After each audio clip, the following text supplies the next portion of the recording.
irmãos, meus amigos, mais uma vez estamos juntos na nossa live. Hoje é a live de número 7 e o nosso desejo é que esse tempo esteja sendo produtivo no coração do seu povo. Que a boa mão do Pai seja com cada um dos irmãos. Como nós sempre fazemos, quero convidá-los a termos uma palavra de oração agora. Vamos fechar os nossos olhos. Nosso Pai, queremos pedir, Deus, para que a Tua mão seja conosco, porque Tua mão é que nos sustenta, é que nos supre, é que nos dirige e que nos corrige. Ó Pai amado, muito obrigado por saber que o Senhor é conosco. Clamamos pela Tua graça sobre cada um de nós e, Pai, nós queremos pedir a Ti pela nossa cidade, pelo nosso estado, ó Pai, pela nossa nação. Tem misericórdia, Pai, desse país. Clamo ao Senhor para que esteja dirigindo os prefeitos, os governadores, o presidente. Pai, eu clamo pelo Teu temor no coração deles e a Tua sabedoria para que eles tomem decisões que façam bem a essa nação. Mas, ó Pai, acima de tudo, o Senhor que é soberano, está no controle de todas as coisas, dirige as decisões deles, independente das suas inclinações, para o bem desse país. Seja com a nossa igreja. É a nossa oração em nome do Senhor Jesus Cristo. Amém, ó Deus. Amém. Meus irmãos, nós estamos tendo esses momentos de live para estudarmos alguns assuntos da Bíblia. Às vezes são assuntos que as pessoas abordam conosco. Às vezes são um ou outro assunto que eu sinto como relevante para o momento. No dia de ontem, teve uma pessoa, um irmão em Cristo de Feira de Santana. Ele entrou em contato e ele perguntou sobre a questão de Saul com aquela necromante. Houve um momento na Bíblia onde Saul consulta uma necromante e tem uma situação ali onde aparece um espírito. E alguns ficam se perguntando se realmente era Samuel ou se não era Samuel. Aí eu gostaria de abordar esse assunto com vocês todos hoje. Gostaria de dizer que várias pessoas têm entrado em contato conosco e têm falado que estão acompanhando as lives e têm sido produtivas para elas. Espero que seja a sua realidade também. O nosso interesse é tão somente oferecer ao povo de Deus algum alimento espiritual nesse momento de quarentena e reforçar o conhecimento bíblico e a fé de cada um dos que compõem o povo de Deus. Pensando então nesse assunto, eu gostaria de começar abordando a questão. 1 Samuel, capítulo 28, versículo 7. Diz assim: 1 Samuel 28, versículo 7 diz: Então disse Saul aos seus criados: Buscai-me uma mulher que tenha o espírito de feitiçaria, para que vá a ela e consulte por ela. E os seus criados lhe disseram: Eis que em Endor há uma mulher que tem o espírito de adivinhar. Então, meus irmãos, está aqui a questão que nós vamos discutir. Saul consultando uma necromante, ou uma mulher com espírito de adivinhação. Saul, aquele que conhecia a lei de Deus, consultando uma pagã, uma pessoa que adorava ídolos e até cultivava coisas que hoje nós conhecemos como satanismo. E então aparece um espírito e alguns creem que é Samuel, outros questionam se realmente era Samuel. O que nós gostaríamos de ensinar acerca disso hoje? Em primeiro lugar, se realmente foi Samuel, como ensinam algumas pessoas, isso pode dar margem ao que o Espiritismo ensina sobre consulta de mortos. Aí, se não é Samuel, como é que aparentemente o texto nos leva a entender que era? Gostaria de entrar nisso, mas isso é uma questão secundária. A questão principal nesse texto não é se aquele espírito era ou não Samuel. A questão principal nesse texto é como é que Saul desceu tão fundo no poço que chegou a consultar uma necromante. A grande questão desse texto é como Saul chegou ao fundo do poço. E, meus irmãos, antes de entrar na questão se era ou não Samuel, eu queria pensar nesse ponto que para mim é o principal. Como é que um homem que aparentemente teve conhecimento do Deus verdadeiro, chegou ao fundo do poço de tal maneira? E só para talvez aguçar mais essa questão na sua mente, eu queria que você observasse comigo 1 Samuel capítulo 10. Mantém sua Bíblia aberta nessa passagem, que a gente vai finalizar com ela. Mas só para a gente entender que a questão principal é como é que Saul chega a esse fundo do poço a ponto de consultar uma necromante. 1 Samuel capítulo 10, nos versículos 10 e 11, dizem assim: E chegando eles ao outeiro, eis que um grupo de profetas lhes saiu ao encontro, e o Espírito de Deus se apoderou dele, e profetizou no meio deles. E aconteceu que, como todos os que antes o conheciam viram que ele profetizava com os profetas, então disse o povo, cada um ao seu companheiro: Que é o que sucedeu ao filho de Quis? Está também Saul entre os profetas? Meus irmãos, olha o que o texto está nos dizendo. Quando Saul surge na história bíblica, ele surge com uma experiência maravilhosa. O texto fala que o Espírito de Deus, o Espírito do Todo-Poderoso, o Espírito Santo se apoderou de Saul. E fala que se apoderou de tal maneira que Saul começou a profetizar, assim como profetizava os outros profetas. E as pessoas que conheceram Saul de muitos anos, elas começaram a dizer: o que nós estamos vendo? Está Saul entre os profetas? Meus irmãos, como é que esse homem, que começa tendo uma experiência poderosa com o Espírito de Deus, termina consultando uma necromante, consultando uma feiticeira? Como é que esse homem que começa com um Deus verdadeiro, acaba na falsidade, no engano da feitiçaria? Eu queria começar questionando isso. Como foi que Saul chegou no fundo do poço? Porque, meus irmãos, isso é o ponto principal, posto que muitos que começaram bem, acabaram terminando no fundo do poço. Vou citar alguns nomes rapidamente. Vou citar o Charles Darwin.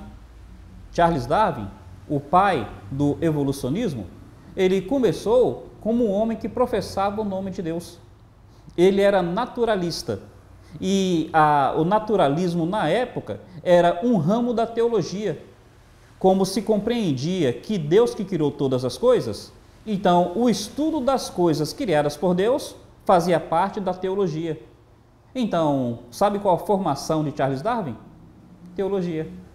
E Charles Darwin, ele tinha o interesse até mesmo de ser missionário na América do Sul. Ele queria ser missionário aqui nas Américas. Essas viagens que ele fez, estudando os animais, de início eram viagens que ele propunha ser missionário.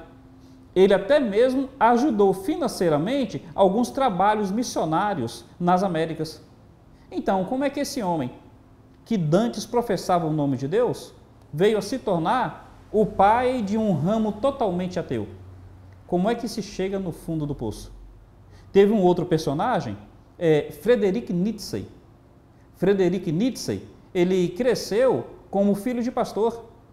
E ele, na sua infância e adolescência, ele defendia de tal forma o nome do Senhor, que uma vez discutindo com os colegas falando que ninguém seria queimado em nome de Deus sem negar a fé, Nietzsche, ele chegou a colocar a sua mão sobre uma vela, para mostrar para os colegas que em nome de Deus a pessoa pode passar por qualquer coisa.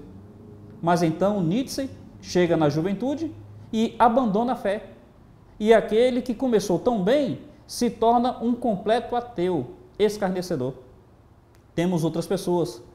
Tem um escritor já falecido chamado Rubem Alves. Ele tem bons escritos quando a gente pensa em termos humanos, mas ele infelizmente terminou como ateu. Esse Rubem Alves, ele começou como teólogo. Ele era um homem que professava a fé, mas aí abandonou a fé e começou a professar o ateísmo. Meus irmãos, como é que se chega no fundo do poço? Me permita citar algumas situações. Caio Fábio, ele, décadas passadas, ele era uma pessoa de uma boa expressão, que foi até tido como um referencial de evangélico. E sem querer criticar Caio Fábio, mas hoje, infelizmente, não pode mais ser tido como referencial. Se me permitirem ir um pouco além, só para a gente perceber como é que pessoas que começaram sendo poderosamente usadas por Deus, acabaram tendo desvios e desvios graves. Pastor Silas Malafaia. quem conheceu Silas Malafaia há 20 anos, fica tremendamente surpreso como é que Silas Malafaia mudou tanto o discurso dele hoje. Ele que antes falava tão contra esse evangelicalismo de prosperidade, hoje, infelizmente, ele já caminha muito próximo disso. E aqui eu não estou questionando a salvação de Malafaia. Por tê-lo conhecido em tempos outros, eu creio que é um homem salvo. Mas particularmente acho que ele tem dado alguns desvios, não é o fundo do poço ainda. E em nome de Cristo, que ele nunca venha chegar. Mas são algumas situações que eu só gostaria de aguçar a mente de todos. Como é que Saul veio a chegar no fundo do poço? Como é que pessoas que começaram tão bem acabam se desviando? O que nós podemos fazer para que o fundo do poço nunca venha sobre nossas vidas? De início, quero dizer que não estamos falando sobre perda de salvação, porque eu creio sinceramente que salvação não se perde. No caso de Saul, é que ele nunca foi salvo. Nessas demais pessoas, não quero julgar nenhuma delas, mas no caso de Saul, posso lhes dizer, é que ele nunca foi salvo. Vejamos então como é que foi a história de Saul.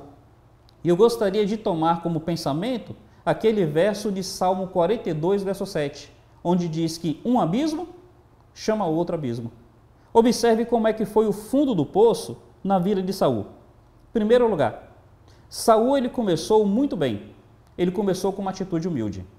Observe, por favor, ainda, 1 Samuel, no capítulo 10, ele diz assim, no versículo 27.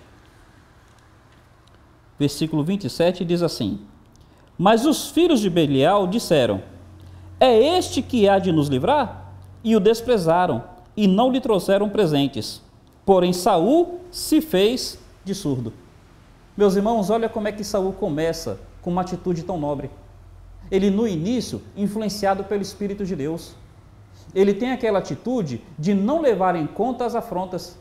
As pessoas chamavam ele assim de incapaz de ser rei em Israel.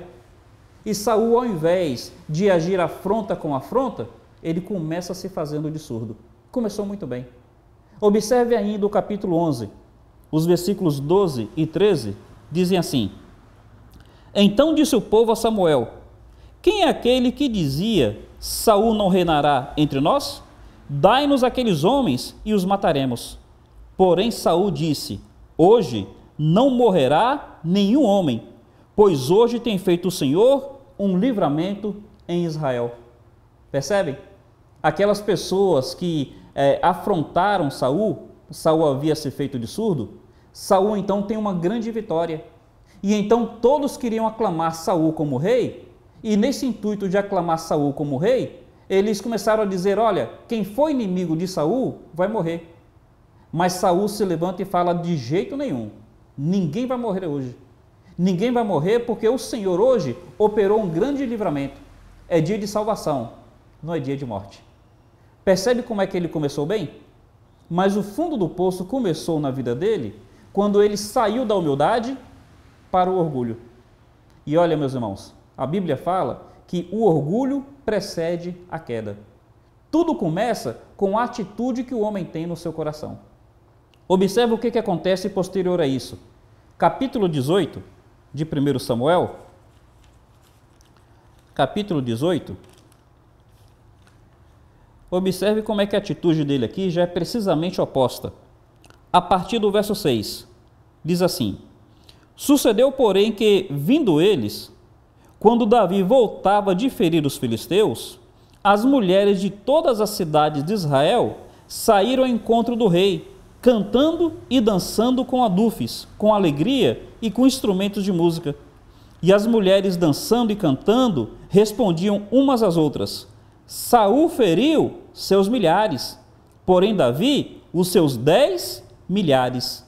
Então Saul muito se indignou, e aquela palavra pareceu mal aos seus olhos, e disse: 10 milhares deram a Davi, e a mim somente milhares? Na verdade, o que lhe falta, senão o reino?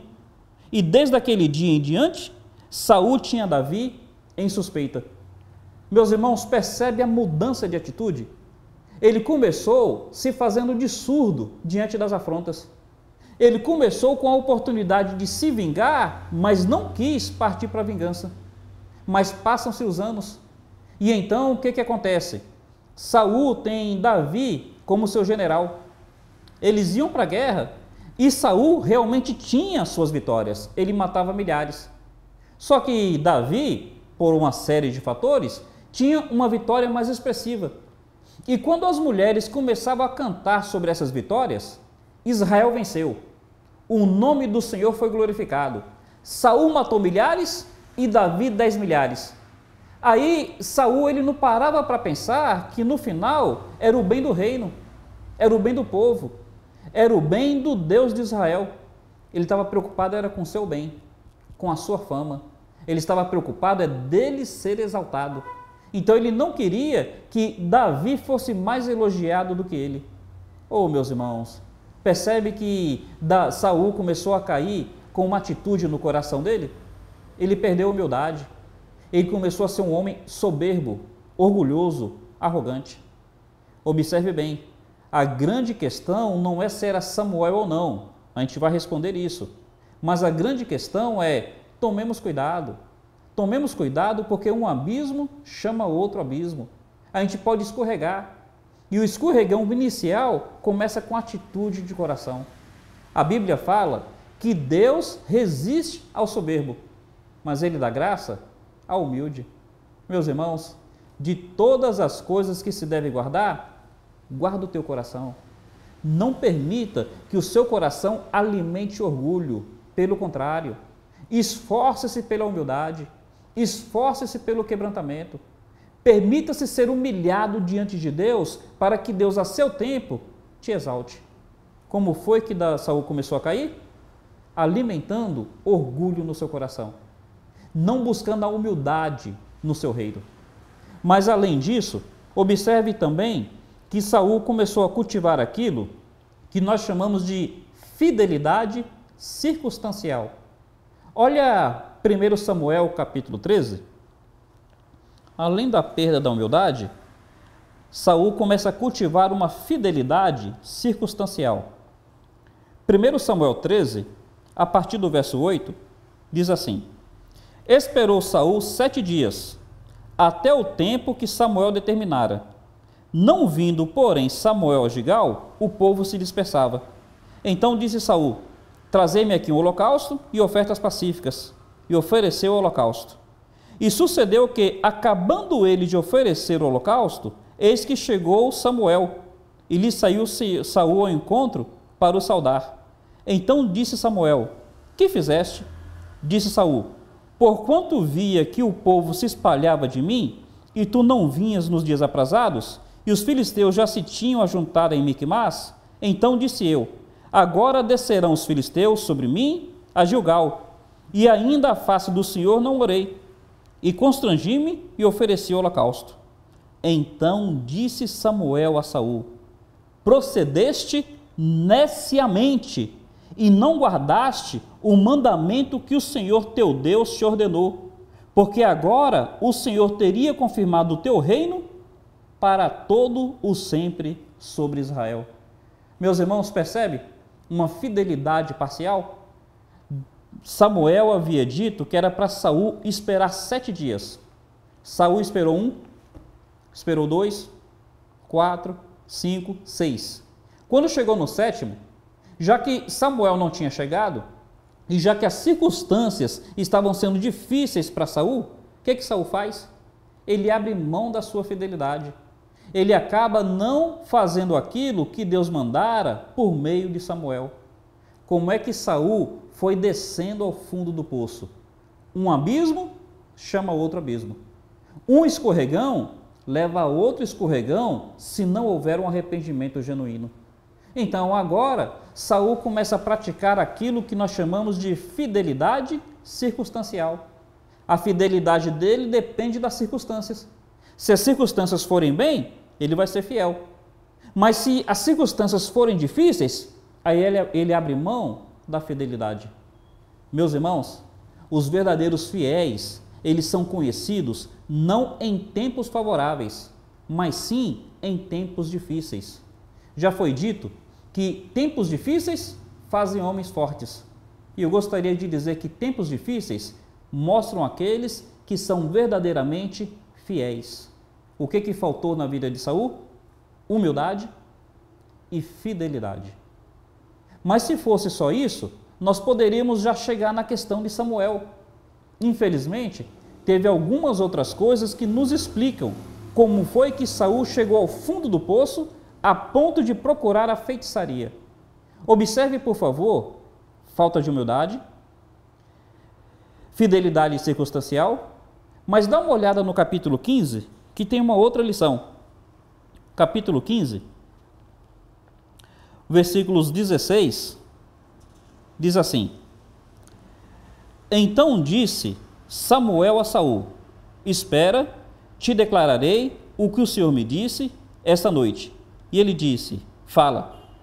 Aí nos versos 19, diz assim: Por que, pois, não deste ouvido à voz do Senhor, antes te lançaste ao despojo e fizeste o que parecia mal aos olhos do Senhor? Então, o verso 21. Aliás, verso 20. Então disse Saul a Samuel: Antes dei ouvido à voz do Senhor e caminhei no caminho pelo qual o Senhor me enviou, e trouxe Agag, rei de Amaleque, e os amalequitas destruí totalmente. Mas o povo tomou do despojo ovelhas e vacas, o melhor do interdito, para oferecer ao Senhor teu Deus em Gigal. Porém Samuel disse: Tem porventura o Senhor tanto prazer em holocausto e sacrifício, como em que se obedeça à palavra do Senhor? Eis que obedecer é melhor que sacrificar, e o atender é melhor do que a gordura de carneiros. Por fim, os versos 24 e 25. Desculpe. Porque a rebelião é como o pecado de feitiçaria, e o porfiar é como iniquidade e idolatria. Porque tu rejeitaste a palavra do Senhor, ele também te rejeitou a ti, para que não sejas rei. Então disse Saul a Samuel: Pequei, porquanto tenho transgredido a ordem do Senhor e as suas palavras, porque temi o povo e dei ouvido à sua voz. Meus irmãos, aqui é um outro episódio, um outro evento.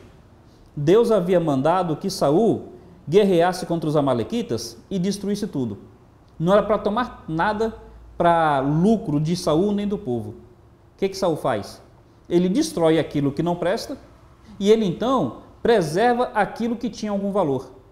Quando Samuel chega até ele, Saul ele fala assim: olha, fiz tudo o que Deus mandou. Quando Samuel fala: e esse mugido de gado, e esse balido de ovelhas? Se você destruiu tudo, por que eu estou ouvindo gado e ovelhas? Aí Saul fala: não, isso daí foi o povo que preservou para sacrificar. É porque o povo queria adorar a Deus, mas o resto a gente obedeceu. Aí Samuel fala: mas Saul, Deus prefere a obediência ou o sacrifício? E então Saul, ele começa a dar argumentos. Ele coloca a culpa no povo. Ele começa a dizer que é porque o povo queria sacrificar. Qual é o grande problema de Saul? Saul não era um homem que se arrependia. Meus irmãos, isso daqui é algo que é essencial na vida cristã. Se nós compararmos Saul com Davi, nesse ponto pelo menos, nós perceberemos que o pecado de Davi foi bem pior do que o de Saul, pelo menos aos olhos humanos. Enquanto que Saul era para destruir tudo e ele guardou o melhor, Davi, ele adulterou, ele mandou matar o marido traído. Então, comparativamente falando, bom, aos meus olhos, Davi foi bem pior do que Saul, nesse ponto pelo menos. Mas qual foi a diferença entre os dois? Enquanto que Samuel vem para confrontar Saul, e Saul resiste, Saul dá 500 argumentos e Saul nunca confessa. Quando Natã chega até Davi e fala: Davi, tu és o homem, tu és o pecador, tu és o adúltero, Davi imediatamente ele diz assim: pequei contra o Senhor. Ele não dá nenhuma justificativa, ele não dá nenhuma desculpa, ele não tenta dar nenhuma explicação, ele tão somente diz: pequei contra o Senhor. Saul, para dizer que pecou aqui, só depois de muita queda de braço, só depois de muito argumento de Samuel. E ainda assim ele fala que ele pecou por causa do povo, Percebe que Saul não era um homem que dava um braço a torcer? Não era um homem que admitia erros, que admitia pecado, que pedia perdão?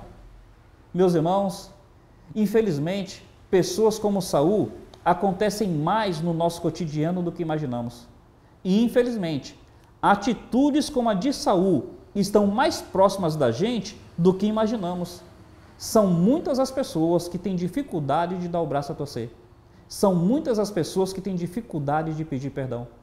Isso tudo é resultado daquela falta de humildade que a gente falou no início. Isso tudo é resultado daquele orgulho que a pessoa alimenta no coração. O que Davi falou? Há um homem quebrantado e contrito, tu não desprezarás, ó Deus. Veja, todos nós devemos fugir do pecado, mas todos nós devemos correr para o arrependimento. A grande questão não está no fato de termos pecado. O ideal é que não pequemos. Mas a grande questão está na busca de arrependimento. Está num coração quebrantado. E, infelizmente, isso faltou a Saul. Então, meus irmãos, um último ponto, e aqui eu gostaria de deixar bem claro também. Aliás, eu falei o último, mas eu vou colocar como penúltimo. Saul, ele não aceitava ser confrontado. Saul chegou a um ponto que ele não aceitava ser confrontado nos seus erros. Olha, por favor, o capítulo 18. Desculpe, o capítulo 20. Capítulo 20, ele vai tentar matar o próprio filho. A partir do verso 30. Diz assim: Então se acendeu a ira de Saul contra Jonatas e disse-lhe: Filho de mulher perversa e rebelde, não sei eu que tens escolhido o filho de Jessé para a vergonha tua e para a vergonha da nudez de tua mãe? Porque todos os dias que o filho de Jessé viver sobre a terra, nem tu estarás seguro, nem o teu reino. Pelo que envia e traze-mo desta hora, porque digno é de morte. Então respondeu Jonatas a Saul, seu pai, e lhe disse: Por que há de morrer? Que tens feito? Então Saul atirou-lhe com a lança para o ferir. Assim entendeu Jonatas que já seu pai tinha determinado matar a Davi. Meus irmãos, Saul chegou num ponto onde ele não aceitava ser confrontado, de tal forma que quando seu filho foi chamá-lo à razão, seu filho só foi questionar: olha, por que esse ódio todo contra Davi? Saul explode em ira. E Saul chama o filho dele de o filho de uma mulher perversa. Quer dizer, é uma expressão idiomática da época. Hoje, nós estaríamos chamando assim, filho de uma prostituta, afetando a moral o máximo possível. Meus irmãos, e quando Jonatas, ele vai insistir com Saul, Saul enfia uma lança contra Jonatas. Se Jonatas não saísse de frente daquela lança, ele teria morrido. Percebe que Saul chegou ao ponto que ele não aceitava ser confrontado, não aceitava ser questionado, não aceitava ser contrariado? Eu queria fazer uma pergunta para você. Você é como Saul nesse sentido? Como é que você reage quando alguém vai te questionar sobre seu comportamento, sobre suas atitudes, sobre a sua personalidade, sobre o seu caráter? Como é que você faz? Você é aquela pessoa que vive dando desculpa para os seus erros? Que vive dando desculpa para os seus pecados? Você é uma pessoa que se ira quando alguém te questiona alguma coisa? Meus irmãos, como foi que Saul chegou no fundo do poço? É essa a grande questão, antes de falarmos da questão de Samuel. Pense bem nisso, porque infelizmente, pessoas como Saul estão mais próximas da gente do que imaginamos. Agora, acima do que isso, atitudes como a de Saul são mais próximas da gente do que queremos admitir. Eu tenho que lutar constantemente comigo mesmo, acerca do orgulho. A Bíblia fala que o pecado tenazmente nos assedia. Ora, quem de nós pode dizer que o orgulho não persegue nosso coração? Quem de nós pode dizer que é naturalmente humilde? Eu preciso lutar contra isso. Eu preciso lutar para que a minha fidelidade não seja circunstancial. Eu preciso aprender e viver o que disse Jó: ainda que ele me mate, é nele que esperarei, serei fiel até a morte. Eu preciso tomar cuidado para que eu seja um homem de coração quebrantado, que me arrependa sempre que cometa algum pecado. E meus irmãos, eu preciso tomar cuidado, para que quando alguém conversa comigo algo que não gostou numa atitude minha, quando alguém quer me ajudar sobre algum comportamento meu, eu preciso tomar cuidado para que eu não seja uma pessoa resistente, que não aceita ser confrontado, que não aceita ser questionado. Percebe? Se você estiver sondando o seu coração com o Espírito de Deus, você vai admitir que você precisa tomar esses mesmos cuidados. Você precisa tomar cuidado para que não tenha essas mesmas atitudes. E por fim, observa, por favor, como é que Saul chegou numa atitude de total falta de temor, total falta de reverência, total falta de respeito às coisas de Deus. Olha o capítulo 22.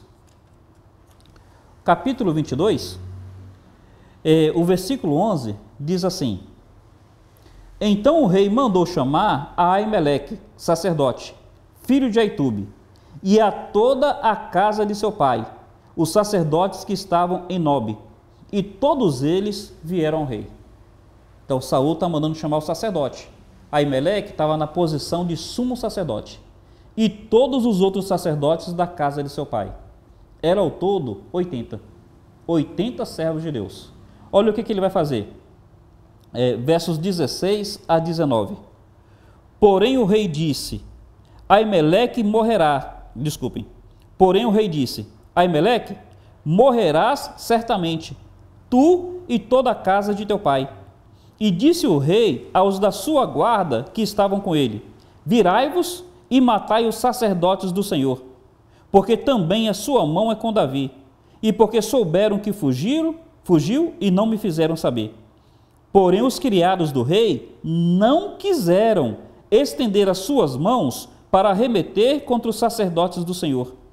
Então disse o rei a Doeg, vira-te e arremete contra os sacerdotes. Então se virou Doeg, o edomeu, e arremeteu contra os sacerdotes, e matou naquele dia 85 homens que vestiam éfode de linho. Eu falei 80, o texto aqui fala 85. Meus irmãos, Saul chegou no ponto que ele não tinha nenhum respeito a Deus, nenhuma reverência, nenhum temor a Deus e nem a nada referente a Deus. Estava ali o sumo sacerdote, o que no Velho Testamento era o ungido do Senhor para cuidar do tabernáculo. Era o sumo sacerdote que entrava no Santo dos Santos, na presença do Senhor. Estavam ali também os outros sacerdotes, e Saul mandou matar todos eles. Só para vocês perceberem como é que isso daqui é sério, quando Jesus Cristo foi preso, ele foi levado ao sumo sacerdote. E o sumo sacerdote fez uma pergunta a ele, e ele só respondeu assim, teus lábios o dizem. E um criado do sumo sacerdote bateu no rosto de Jesus, dizendo, é assim que respondes ao sumo sacerdote? Não estou dizendo que fez certo com Jesus. Estou dizendo que as pessoas tinham uma reverência e um respeito muito grande ao sumo sacerdote. Comparando de novo, lá no livro de Atos, quando Paulo está diante do sumo sacerdote, o sumo sacerdote manda que alguém bata no seu rosto. Quando bateram no rosto dele, Paulo falou assim, Deus te ferirá parede branqueada, porque pela lei me prendes, mas contra a lei mandas me ferir. E alguém disse, você está blasfemando contra o sumo sacerdote? Imediatamente Paulo pediu perdão. Paulo falou, não, eu não sabia que era o sumo sacerdote, porque a Bíblia fala que não se pode falar mal do ungido do Senhor. Meus irmãos, olha a seriedade que deveria ter para com o sumo sacerdote. Aqui está dizendo que nem os servos de nem os servos de Saul quiseram atacar os sacerdotes. Nem eles quiseram, porque eles tinham temor. Apenas Edog, que era edomeu. Doeg. Apenas Doeg, que era edomeu. Não era israelita. Como não era israelita, não cresceu aprendendo da palavra de Deus. Então não tinha nenhum respeito. Apenas Doeg, que era um homem de outra nacionalidade, que aceitou matar aqueles sacerdotes. Percebe até onde que Saul foi? Como é que Saul chega ao ponto de consultar uma feiticeira? Não foi da noite para o dia, não foi de uma hora para outra. Não é assim, hoje eu estou em comunhão com Deus e amanhã eu estou totalmente entregue às coisas do diabo. Não. A Bíblia fala que um abismo chama outro abismo. A Bíblia fala que essa queda ela vai sendo progressiva, vai sendo cada vez mais enquanto o homem não se arrepende. Meus irmãos, é por isso que a Bíblia fala: não deis lugar ao diabo. Não deis lugar ao diabo. Não deis lugar às coisas da carne. Porque, meus irmãos, essas coisas vão tomando espaço na nossa vida. Essas coisas vão cada vez nos sufocando mais. E quando menos espera, aqueles que um dia pareceram ser homens cheios do Espírito, quando menos espera, estão totalmente ateus. Estão totalmente profanos. Estão totalmente apóstatas. Desonrando o nome do Senhor. Que o Senhor nos livre de atitudes assim. Tendo explicado como foi que Saul chegou ao fundo do poço, eu gostaria então de questionar o assunto se ali era Samuel ou se não era. Então voltemos para o capítulo 28 e aqui a gente vai encerrar a nossa live de hoje. Mas eu gostaria de deixar essa resposta bem clara. Então o que o texto vai nos dizer? Observe, por favor, capítulo 28, a partir do verso 7, né? Só relendo o texto. A partir do verso 7 diz: Então disse Saul aos seus criados: Buscai-me uma mulher que tenha o espírito de feiticeira, para que vá a ela e consulte por ela. Seus criados lhe disseram: Eis que há em Endor uma mulher que tem o espírito de adivinhar. Saul se disfarçou, vestiu outras roupas, foi ele com 2 homens, e de noite chegaram a mulher, e disse: Peço-te que me adivinhes pelo espírito de feiticeira, e me faça subir quem eu disser. Aí mais embaixo diz assim, versículo 11: A mulher então lhe disse: A quem te farei subir? E disse ele: Fazei-me subir a Samuel. Vendo, pois, a mulher a Samuel, gritou com alta voz e falou a Saul, dizendo: Por que me tens enganado? Pois tu mesmo és Saul. Perceberam então? Ele chega até aquela mulher e ele manda a mulher consultar um espírito. E a mulher fala: quem é o espírito? E Saul que fala que é para consultar Samuel. Aí a mulher vê um espírito e fala: eis aí Samuel. Vamos entender o texto. Era Samuel ou não era Samuel? A descrição que ela vai fazer, Saul entende que é Samuel. Observe aí o que diz. Versículo 14. Versículo 13 e 14. E o rei lhe disse: Não temas, que és que vê? Então a mulher disse a Saul: Vejo deuses que sobem da terra. E lhe disse: Como é a sua figura? E disse ela: Vem subindo um homem ancião, está envolto numa capa. Entendendo Saul que era Samuel, inclinou-se com o rosto em terra e se prostrou. Vamos entender o texto. Meus irmãos, eu tenho certeza que não era Samuel. Eu tenho certeza que esse espírito não era Samuel. O que a gente pode argumentar acerca disso? Veja algumas perguntas para a gente considerar. A primeira: Deus aprovava necromancia? Claro que não aprovava.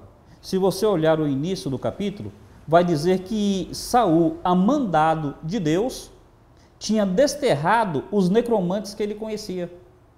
Então Deus, na lei, ele sempre abominou a necromancia. A Bíblia chega a dizer assim: a favor dos vivos se consultará os mortos? De jeito nenhum.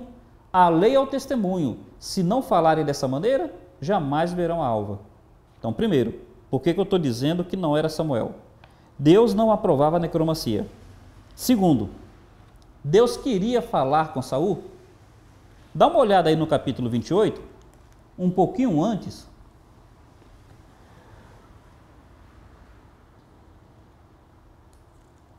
Versículo 6 diz assim: Perguntou Saul ao Senhor, porém o Senhor não lhe respondeu, nem por sonhos, nem por urim, nem por profetas.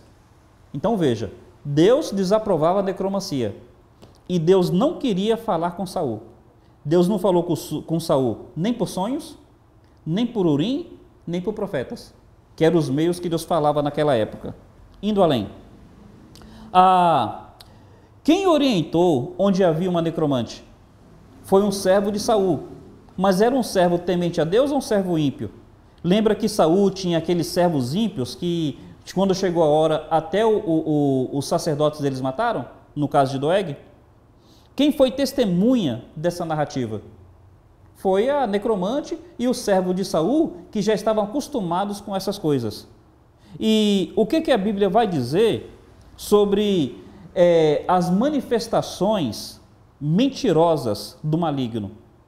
Dá uma olhada, por favor, 2 Tessalonicenses 2, de 9 a 12, diz assim: a esse cuja vinda é segundo a eficácia de Satanás, com todo o poder, sinais e prodígios de mentira, e com todo o engano da injustiça para os que perecem, porque não receberam o amor da verdade. E por isso Deus lhes enviará a operação do erro, para que creiam na mentira, para que sejam julgados todos os que não creram na verdade, antes tiveram prazer na iniquidade. A Bíblia já está dizendo que uma das maneiras que Deus tem de julgar o homem é entregá-lo à sua mentira. Já que o homem rejeita a verdade, então Deus permite que o homem mais e mais se afunde na mentira. Saul veio rejeitando ao longo de anos. Ele foi rei por 40 anos. Foi 40 anos rejeitando. O profeta falava, ele rejeitava. Samuel, o sacerdote, conversava com ele, ele rejeitava. Chegou ao ponto de matar 85 sacerdotes. Aí o texto está dizendo que a esses Deus ele entrega a prodígios de mentira para que creiam na mentira, já que rejeitaram a verdade. E observe mais, em 2 Coríntios, capítulo 11, de 13 a 15, Paulo diz: porque tais falsos apóstolos são obreiros fraudulentos, transfigurando-se em apóstolos de Cristo. E não é maravilha, porque o próprio Satanás se transfigura em anjo de luz. Não é muito, pois, que os seus ministros se transfigurem em ministros da justiça. Então a Bíblia já fala que o diabo, como pai da mentira, os seus demônios, eles se manifestam como anjos de luz para enganar as pessoas que dão crédito à mentira. Foi assim com Saul. Um outro exemplo, se lembra que lá no Egito, a Bíblia fala que quando Moisés fazia sinais, os magos de Faraó também fizeram? Por exemplo, quando Moisés pegou seu cajado, jogou no chão e ele virou serpente, Faraó não ficou assustado. Faraó chamou os seus magos e os magos pegaram os cajados deles, jogaram no chão e também viraram serpentes. Quando Moisés transformou o rio Nilo em sangue, Faraó não ficou assustado. Ele chamou os magos deles, os magos pegaram baldes de água e transformaram em sangue. No caso de Moisés, foi pelo dedo de Deus. E no caso daqueles magos, pelo dedo do diabo. Então, o diabo tem prodígios de mentira. O diabo faz sinais para enganar as pessoas. Eu conheci uma pessoa, conversava com ela, e ela me falava: olha, pastor, você não acredita nisso, mas eu de noite, eu converso com meu irmão, que morreu já tem vários anos. Aí eu falei para ele o seguinte: olha, eu acredito que você conversa com alguém, e esse alguém diz para você que é seu irmão. Então ele achava que eu não acreditava na experiência espiritual que ele tinha, de um ser que aparecia para ele dizendo que era o irmão dele. Eu falei para ele que eu acredito que esse ser aparecia dizendo que era o irmão dele, mas que não era o irmão dele. É assim que as entidades espirituais enganam as pessoas. Elas se manifestam querendo dar às pessoas o que as pessoas gostariam de ouvir, o que as pessoas gostariam de ver. Saul está procurando a necromante, querendo ver Samuel. Aí um espírito aparece, se manifestando como quem Saul queria ver. Quer dizer, é o espírito enganando Saul. Não é que Samuel veio a Saul. Aí, meus irmãos, quais são as minhas razões para dizer que não era Samuel? Então veja bem aqui. Primeira razão que eu tenho para dizer que não era Samuel. A prática da consulta dos mortos é claramente rejeitada por Deus, conforme os textos que a Bíblia nos traz. O Senhor Deus, que vela pela sua palavra para cumprir, não permitiria algo que ele havia antes proibido. Deus não é incoerente. Se Deus proibiu, como é que ele vai permitir o que ele antes proibiu? Ele vela pela sua palavra para cumprir. Deus não se contradiz. Ele chega a dizer que passará os céus e a terra, mas a sua palavra jamais passará. Deus não iria de encontro ao seu caráter. Primeira razão é essa. Uma segunda razão. O versículo 6, como a gente leu, diz que Deus não queria falar com Saul, nem por profeta, nem por sonhos, nem pelo Urim, que eram os meios que Deus havia estabelecido no Velho Testamento. Ora, se Deus não queria falar com Saul, e Saul fez aquela experiência com a feiticeira, quer dizer que Saul pode forçar Deus a falar? Se Deus não falou do meio que ele aprova, Deus falaria pelo meio que ele desaprova? Claro que não. O homem não pode forçar a Deus. Se Deus não quis falar com Saul, nem por sonhos, nem por profetas, nem por Urim, não seria pela necromante que Deus falaria. Meus irmãos, Deus não pode ser forçado. Então não adianta tentar ganhar uma queda de braço com Deus. Não adianta tentar forçar o Senhor para que o Senhor fale quando ele não quer falar. Saul era ímpio. Saul era um homem de coração duro. Saul era blasfemo. E por causa disso, Deus não quis falar com Saul. Se Saul realmente quisesse ouvir a voz de Deus, ele precisava se arrepender, precisava se quebrantar e não procurar um meio que Deus desaprovava, porque isso só mostrou ainda mais um endurecimento do coração de Saul. Uma terceira razão. No livro de Apocalipse, capítulo 1, versículo 18, fala que Jesus Cristo, ele tem as chaves da morte e do inferno. O único que poderia fazer com que um espírito saísse dali é aquele que tem as chaves da morte e do inferno. E como eu acabei de falar, se é o único que poderia, ele jamais iria de encontro à sua palavra. Ele jamais iria de encontro ao seu caráter. E uma quarta razão. Esse texto aqui é muito curioso. 1 Crônicas, capítulo 10, versículo 13, diz assim: Assim morreu Saul, por causa da sua transgressão cometida contra o Senhor, por causa da palavra do Senhor que ele não guardara, porque interrogara a uma necromante. Percebe que o texto está dizendo que o motivo da morte de Saul foi exatamente ter consultado aquela necromante? Ora, se Deus castigou Saul por isso, como é que Deus teria aprovado isso? Como é que Deus aprova uma coisa que eu faço e depois me castiga por isso? Meus irmãos, a Bíblia fala que o que Saul fez foi pecado. Deus não permitiu aquilo. Saul, que estava no seu coração duro, na sua cegueira, se afundando ainda mais na sua lama. No fundo do poço, ele ainda estava cavando para ver se conseguia afundar ainda mais. Com certeza, ali não foi Samuel. Mas é por isso que eu quis antes explicar que a questão principal não é se era ou não Samuel. A questão principal é como é que Saul chegou tão baixo. Como é que Saul chegou a esse fundo do poço? Eu creio sinceramente que o povo de Deus não vai recorrer à feitiçaria. Ainda que tenha havido muita feitiçaria em nome de Deus, com essas questões aí de evangelho de prosperidade, de campanha disso, de campanha daquilo, eu espero sinceramente que o povo de Deus jamais recorra à feitiçaria, ao paganismo. Mas acima de tudo, meus irmãos, a Bíblia vai dizer que quem acha que está em pé, cuidado que não caia. E a Bíblia fala, de tudo que se deve guardar, guarda o teu coração, porque é dele que procede as raízes ou as veredas da vida. Então, o que a gente aprende com a história de Saul? Tomemos cuidado para que o orgulho não reine em nosso coração mau. A Bíblia fala que Deus resiste ao soberbo, mas da graça ao humilde. Cultivemos um coração humilde diante do Senhor, diante das pessoas que nos cercam. Segundo lugar, cuidado com a fidelidade circunstancial.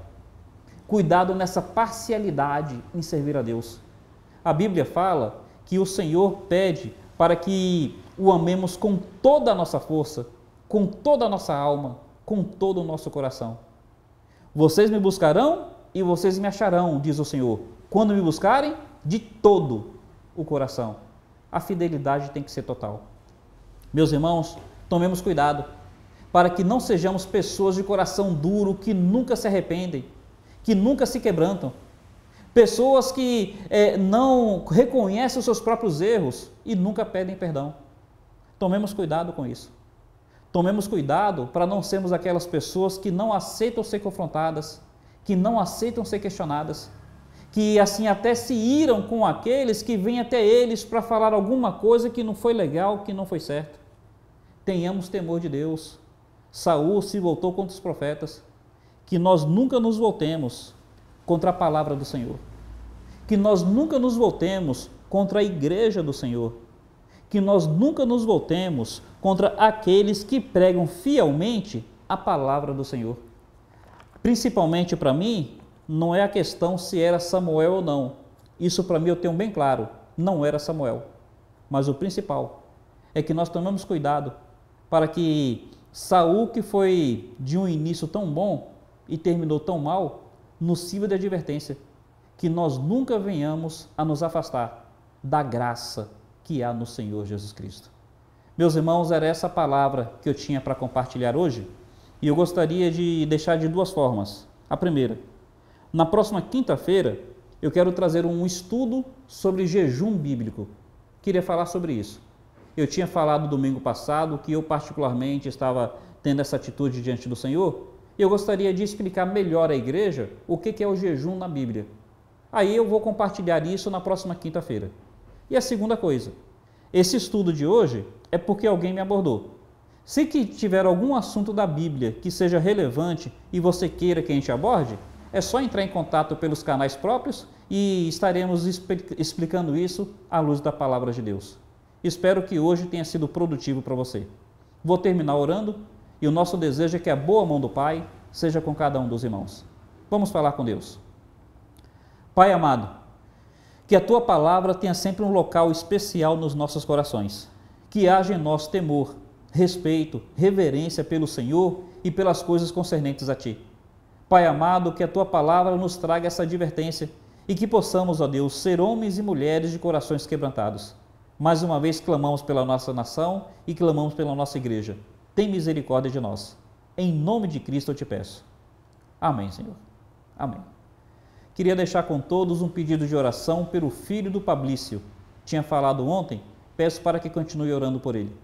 Que a boa mão do Pai seja com cada um dos irmãos. Um grande abraço a todos vocês. Até amanhã, no nosso culto de estudo bíblico, falando sobre o tabernáculo, onde abordaremos a questão do propiciatório. Um abraço a todos.